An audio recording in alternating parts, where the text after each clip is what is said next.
car tu es Dieu au-dessus de la terre. Mesdames et messieurs, bon matin. Nous sommes le mercredi 26 janvier. Nous avançons tranquillement vers la fin. On est là à la fin justement du mois de janvier. Ce fut un plaisir de vous faire ces lectures bibliques tous les matins. Donc pour le mois de février prochain, ça va être un autre livre, mais on va clôturer le mois de janvier avec le livre d'Esther. Il reste plusieurs chapitres encore à explorer. Ce matin, c'est chapitre 7. Demain, c'est chapitre 8. 9 et 10. Et le mois prochain, on va tomber directement dans le livre de Job. Donc, pour ce matin, le titre, c'est « Haman dénoncé par Esther et mis à mort ». Donc, je lis pour vous. Le roi et Haman allaient au festin chez la reine Esther. Ce second jour, le roi dit encore à Esther, « Pendant qu'on buvait le vin, quelle est ta demande, reine Esther? Elle te sera accordée. Que désires-tu? Quand sera la moitié du royaume, tu l'obtiendras. » Et la reine Esther répondit, « Si j'ai trouvé grâce à tes yeux, ô roi, et si le roi le trouve bon, accorde-moi la vie, voilà ma demande. Sauve mon peuple, voilà mon désir. Car nous sommes vendus, moi et mon peuple, pour être détruits, égorgés, anéantis.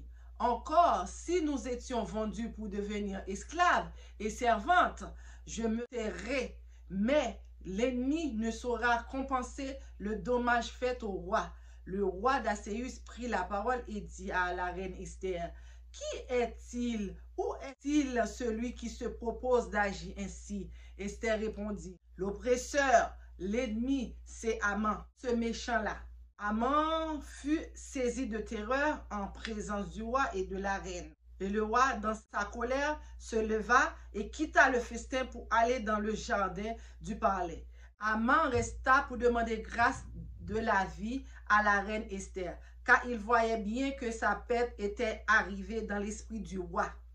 Lorsque le roi revint du jardin du palais dans la salle du festin, il vit Haman qui s'était précipité vers le lit sur lequel était Esther.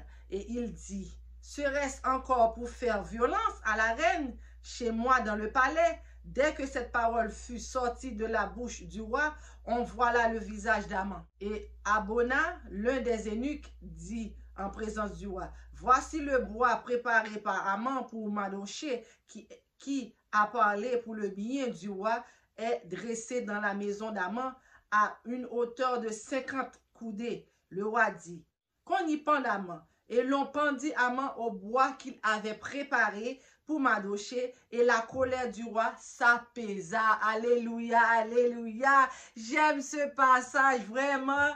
J'aime ce passage. Vous voyez comment que Dieu agit pour nous en n'importe quelle circonstance.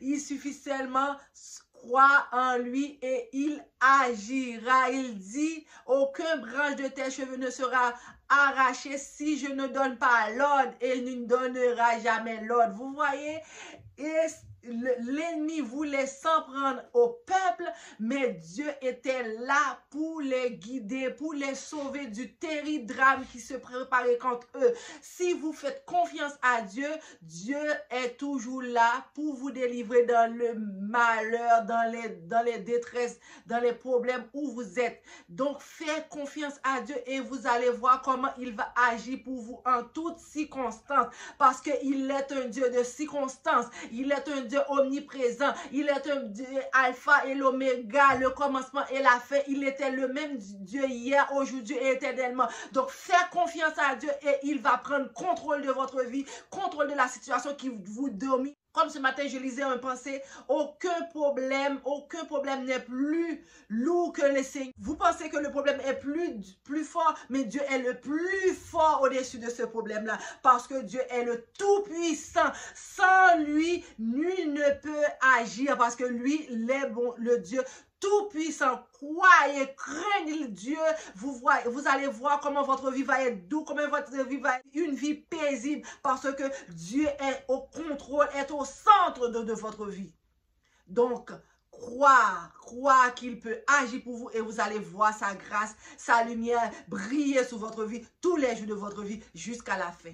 Donc, je vous laisse là-dessus. Demain, nous lirons Esther 8, édite en faveur des Juifs. Donc, ça continue, la délivrance des Juifs continue. Donc, restez branchés, vous allez voir comment Dieu agit pour ses enfants. Il agit même au-delà de nos pensées, même au-delà de nos désirs. Il agit pour nous, pour faire éclater sa gloire, pour faire qu'on a un témoignage vivant parce que personne ne peut prendre contrôle à part lui s'il ne donne pas l'ordre. Confiance en Dieu et il agira dans votre vie tous les jours. Je vous laisse là-dessus. Je vous dis, si c'est la première fois que vous passez par là, n'hésitez pas à vous abonner à la chaîne pour que la famille s'agrandisse. Activez toutes les petites cloches de notification pour que à chaque fois que je poste une nouvelle vidéo, que vous les premiers être notifiés pour avoir la vidéo et ainsi partager avec vos membres de famille, amis proches, peu importe, et partager. Il suffit que vous likez, que YouTube puisse mettre cette vidéo-là en avant-plan pour que tout le monde puisse le voir parce que le témoignage qui est là-dedans, c'est un témoignage vivant et tout le monde doit entendre que Dieu est le Tout-Puissant, Dieu est Alpha, l'Oméga, le commencement fait.